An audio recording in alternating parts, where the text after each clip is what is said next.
Hello ladies and gents, pleasure to be back. It's been a long time since I put up a video. I'm going to try as much as possible to release stuff multiple times a week at the moment, and I know I've said that a bunch of times, but I do believe I really need to start putting a lot of the work I've been writing onto YouTube. So we're going to talk today about this astonishing level of silence in the first century regarding Jesus of Nazareth.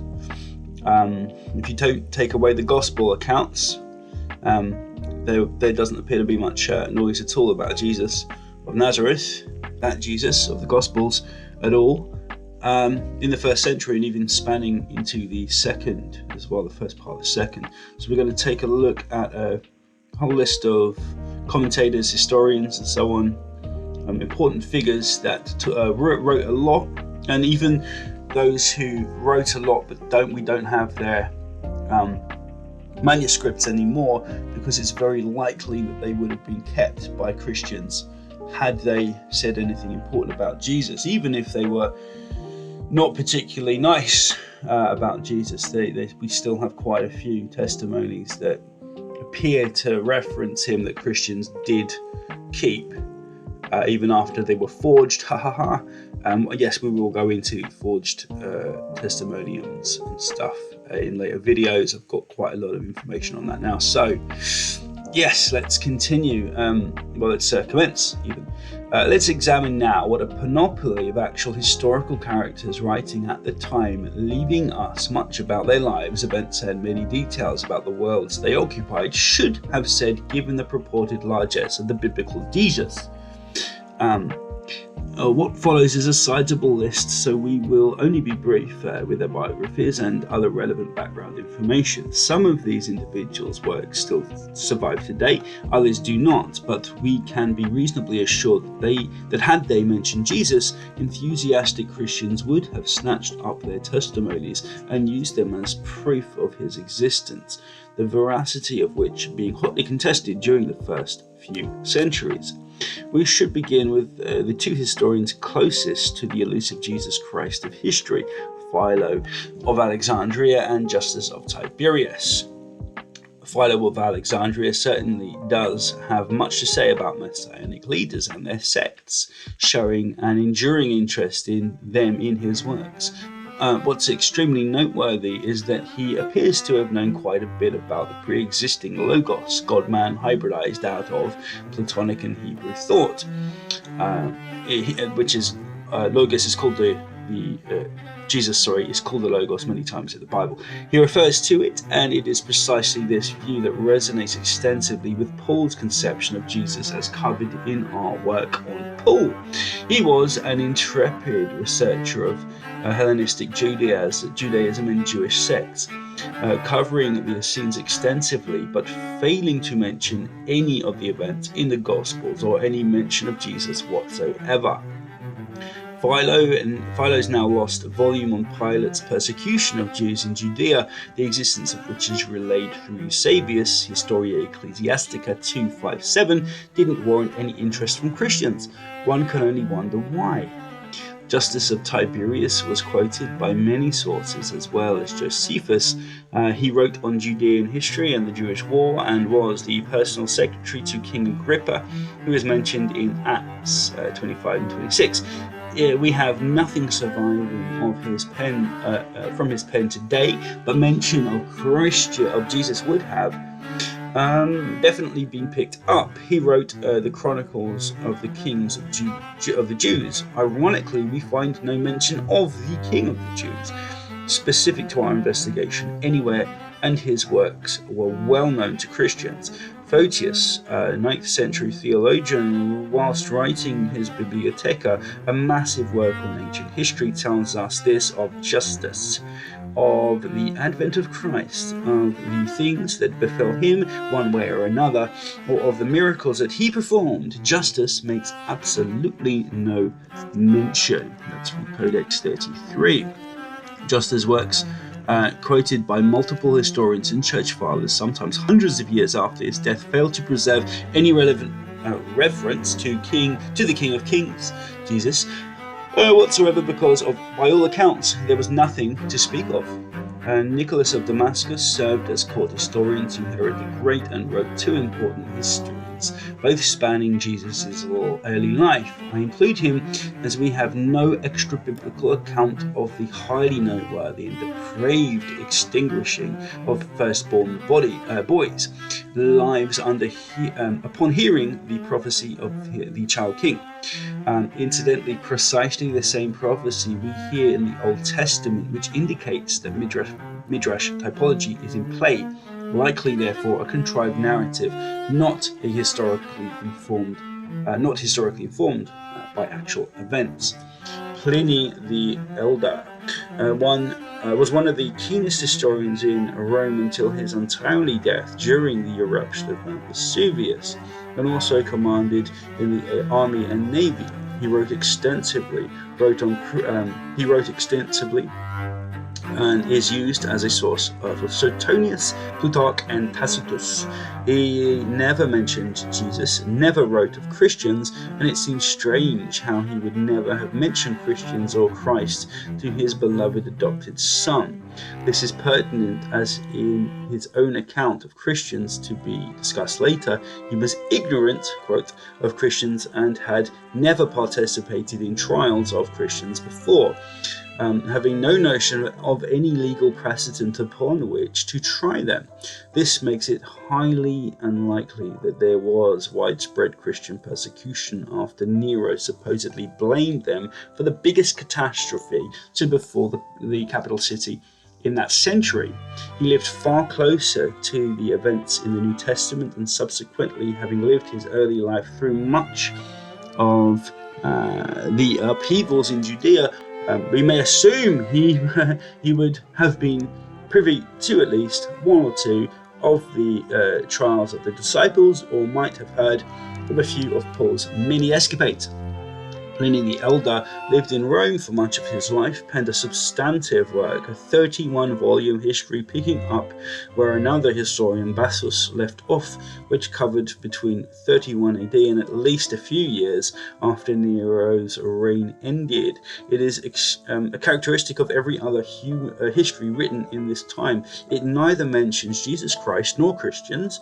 Christians may have existed under a different name among with their Saviour, but if this is so, they were clearly unimportant enough to leave a less than negligible impact upon Pliny. He mentions nothing of Nero persecuting Christians, more on this later, and says nothing of their Messiah, a recurring theme, but let's continue. Clavius Rufus, a key historian who wrote his own history in the mid to late part of the 1st century, very close to Nero and even implicated in the assassination of Caligula, having served the Senate since the 30s and highly influential till after the reign of Otho, 69 AD, he too fails to mention any Christians setting fire to the city, pissing off Nero enough to have done the many dastardly things it is claimed he did to them. Many subsequent church historians love to talk about Nero's treatment of Christians. Contemporary evidence for persecution is completely non-existent, however, as we shall go on to find. Rufus also never mentions the Jewish Christ. Richard Carrier picks up on this would-be witness, saying he could hardly have missed the allusion to Christians, but strangely does. Why? Nero's persecution, this is Carrier, of Christians in 64 which would have required a digression on Jesus and Christianity, which in turn would likely touch on the relevant details of the appellate case of Paul before Nero in 62, if that even happened, and what was claimed in that case, and now is degenerated into the it degenerated into the execution of of scores, if not hundreds, of Christians just a couple years later for the crime of burning the city of Rome. Surely the single most famous event of that or any adjacent year. Sorry, I butchered that a bit. Julia Agrippa, one of the godmothers and matriarchs of Roman women in general, a keen and astute political player, mother to Nero, sister to Caligula, and wife of Claudius, also straddles this period perfectly between the 30s She was born in 15 and 59 when she was bumped off by her ever-loving son Nero. Her detailed memoirs, used as a source for Tacitus, fail again to mention Christians or Jesus himself. We witness plenty of Jews in Rome, but no Christians at all as yet, contradicting both biblical text and subsequent histories. It is only around the 90s that we first begin to see the name Christian associated with the empire's capital, and this is about as early as you can possibly push this date. And actually, that's not entirely true. We assume people like Pliny the Younger is talking about Christians in the 90s, but we have no actual verifiable commentary about Christians in the 90s. Not solid anyway. Angry with Nero's chaotic, bloody, and terrifying reign, Petronius wrote a scathing indictment of Nero, which again says precisely nothing about Christians and Nero's persecution of them, something he'd hardly have neglected to mention if it had indeed happened. This ancient comedian, reveling in typical brutal satirical form, goes to work roasting a host of religions and their adherents across the empire, and even brings up crucifixion. Not a peep on the most pertinent crucified, furthermore resurrected saviour of them all. We can't help but wonder why this ancient Roman joker wouldn't have gone to great lengths creating all manner of scathing insults and dark humour about this new cult, hardly we can assume favoured among Romans and their elite ranks. Petronius' primary audience. Petronius or Petronius, I've spelled that wrong. Petronius and Petronius, I've got to look at that. But yes, Petronius, he definitely existed under one of those names. Sorry about that. Fabius Rusticus, contemporary of Claudius and Nero, whose works provided a source for Tacitus as well as Suetonius and Josephus, according to some historians. He likewise never mentions Christians or their Messiah.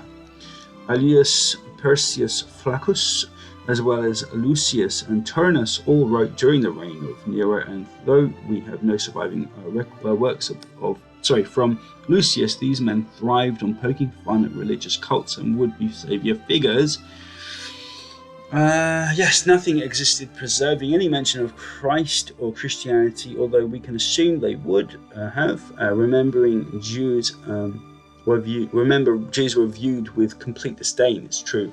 And in and around the time of the Jewish wars, the Hebrew Midrash, of course, conveys nothing of Jesus or any events in the New Testament being composed around the 2nd century. Why not? Is it because he was truly hated enough that they etched him from history? This is not the practice employed by Jewish writers, and the Talmud, as stated, contains many accounts of personages the Jews hated. Some say figures such as Balaam refer to Jesus, but which Jesus? Balaam is treated to the most grotesque eternal torture involving boiling an excrement for eternity. These religious elites had no issue whatsoever talking ill of their enemies. We have next to nothing linking the New Testament Jesus with figures bearing the same or similar names. A certain Jesus of Gamaliel is present in other works by this author, and parallels exist between Jesus of Nazareth and this Jesus. And though they existed decades apart, there do seem to be a number of salient connections that might help build some picture of a hybridized story that the New Testament may in some way preserve. This, however, is a story considered scandalous to the Catholic Church, and he was certainly not the biblical Jesus. Vespasian and Titus. A very noteworthy mention is the emperor and father and son, they had the same name, who fought the Jews for Rome all over Judea for years. They were fighting Messianic Jews, not Christians. Written material from them existed, and they never mention Christians, nor has any archaeology been discovered referencing a crucified Saviour. The New Testament appears indirectly to reference the battles between Romans and Jews, mentioning Romans often, and even strongly appears to reference Jerusalem's demise at Titus's hand.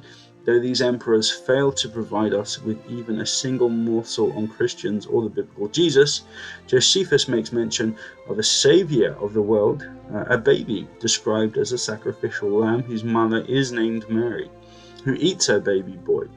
He talks about a very similar story of rebels arrested on the Mount of Olives. He talks about Titus himself fishing for men on the Sea of Galilee. He describes a similar event, but describing rebels like demons in the book of Luke, running wildly like swine into a river and drowning. He makes detailed accounts of the sacking of Jerusalem that seem so too typologically and chronologically seem to typologically and chronologically match the coming of the Son of Man in Luke, giving great specificity.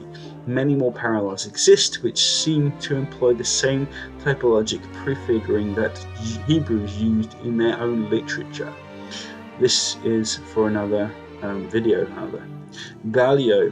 We cannot fail to recall the statement, the brother of Seneca, who is referenced Gallio, who is referenced in Acts 18:12-17 as being the person before whom Christians are brought to trial in Greece. Yet no accounts from Gallio survive. And Seneca, here we go, wrote profusely in his seminal work History of Rome and served as governor for this Greek region. He also, more importantly, wrote on superstition. This was a grand critique of all the major cults in Rome, in the Roman provinces, and even St. Augustine was perplexed when Seneca failed to mention Christians while talking on length on various Jewish sects.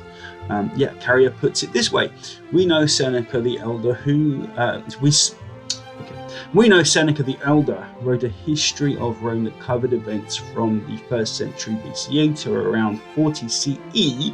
Then Seneca the Younger wrote a treatise on superstition sometime between 40 and 62 CE that lambasted every known cult in Rome, even the most trivial or obscure, including the Jews, but never mentioned Christians, an omission Augustine later struggled to explain, and that despite the fact that this Seneca was the brother of the same Gallio whom Christians are brought in on trial before in Greece, according to Acts 18:12-17. It was the governor of that province. He was the governor of that province in the early 50s. Likewise, the Jewish historian Josephus was the personal friend of the same Agrippa, before whom Christians went on trial, according to Acts 25 and 26.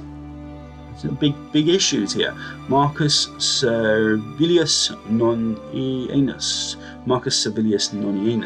wrote contemporaneously to Jesus' ministry and says nothing via the many historians that referenced his work.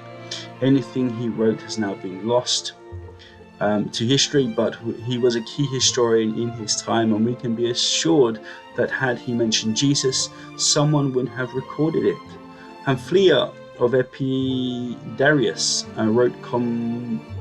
wrote contemporary to the years immediately following Jesus' storied life, and she is utterly silent on Jesus and Christians in her work generically termed historical commentaries, 33 volumes in all, fragments of which survive, but whom Christians would have obviously sought to preserve if they had shown any relevance to Christianity. Aphidius Bassus also wrote extensively, failing to mention Christ nor mentioning Christians, again straggling at least some of the years of Jesus' ministry according to the Gospels. You getting tedious? Is this getting tedious yet, guys? Apologies if it is, but we're going to continue. Anyway, Elias Aristides, a famed Greek orator in the mid-2nd century, 55 of his own speeches were put to paper. 5 today survive, especially devoted to healing miracles, and divine restitution.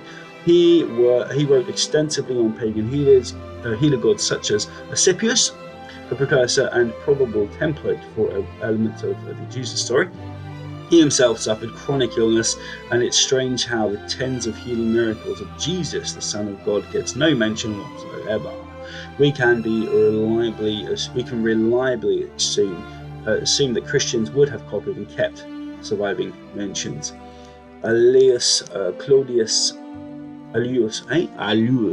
Claudius Sarax, and Pompeius Saturninus, writing earlier in the 2nd century, along with Pliny the Younger, approaching 100 years after the time of Jesus, write large tomes on history close enough to the events transpiring in the Bible, though also writing nothing of early Christianity, showing that this new cult was insignificant at the very best, and with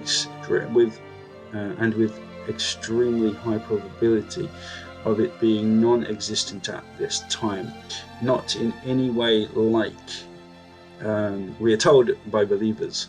Not to overquote the great researcher Carrier provides here, but he states of Sarax, since he had an infamous penchant for digressions on the fabulous, we should expect him to have mentioned Jesus or Christianity, and thus perhaps quoting or referencing early sources on them. But if he did, no Christian ever noticed, not even the whole of the Byzantine era, when his works were widely read by Christians for centuries. We find another historian, well known to scholars, an important and prolific literary icon, and yet still completely silent on a cult we have only to assume missed out completely on having anyone remotely interested in preserving this godman's deeds, and that is Diocasius. And on Cassius, Carrier states the sweeping history of Rome by Diocasius, who likewise covered the history of the whole Roman Empire from the city's founding to his own time in the early 3rd century. His material for the years Jesus lived, including discussions on Judean affairs, but no Jesus or Christians or Christianity. Granted, those sections are sometimes either abridged or fragmentary, but a complete abridgment was made by Christians, who thus would have preserved, even if to alter or correct, any notable information about Jesus or Christianity. And his history meticulously proceeds year by year, so its silence is certainly significant, even more so considering what Christians may have deleted from it. We're getting to the end now. Here is the first example of it, an historian whose work may have actually been removed during the crucial periods one would expect to have heard of Jesus. This is a meticulous and substantive work, and as has become the norm in the study, it never mentions Christianity or Jesus either. We know Christians preserved as much of this as they could, so it is more than a trifle suspicious that we should see crucial parts of the works removed in the chapters that we should see mention of Christ. Valerius Maximus, memorable deeds and sayings penned in Rome, is the final example we shall give, and great thanks is owed to Carrier for the exhaustive list offered above, adapted and added to by this author, me. His works may have escaped mention of Jesus as it was written around 32 BC, but it's also illustrative of Jesus most likely having been a relative nobody. Certainly hardly someone capable of walking on water, bringing the dead back to life, and all the rest. After all this, it is perplexing indeed to learn, having up to 3 years to conduct a ministry resplendent with fantastic feats of healing, true magic, miracles, blood to wine, calming storms, and the like, that we should have a total silence in the letters of every 1st century Roman, Judean, Edessan, Egyptian, Greek, and Persian capable of writing down Jesus' deeds, and if they had, causing innumerable others to fail mentioning these passages and references. This is utterly illogical, and such a stultifying silence is truly hard to explain away. So I think I'm going to leave that there. I hope you enjoyed that. We're going to come back and talk about other things next time. I hope to be putting a video out maybe in the next day or two, 2 or 3 days, say. Want to just say quickly, I am a religious person. I do believe that Christianity has a hell of a lot to give to us, to show us about the beauty, the divinity within us all, if we choose to tap into it. But the literalizing of the Christian faith is one of the biggest, according to a lot of people, one of the biggest, I think, crimes that ever hit Christianity. And of course, this happened early on. There are many Christians in the 2nd century, certainly, who did not believe that Christianity had a literal flesh and blood savior. In fact, the earliest Christians likely did not believe that, and I will be hopefully explaining myself, because I know that's a big claim to make in the next few videos. But yeah, I hope you enjoyed that, and remember, it's all good. We don't want to bring down Christianity. We want to modify it and change it and help people understand the history of Christianity. That is what this channel is about. Peace out.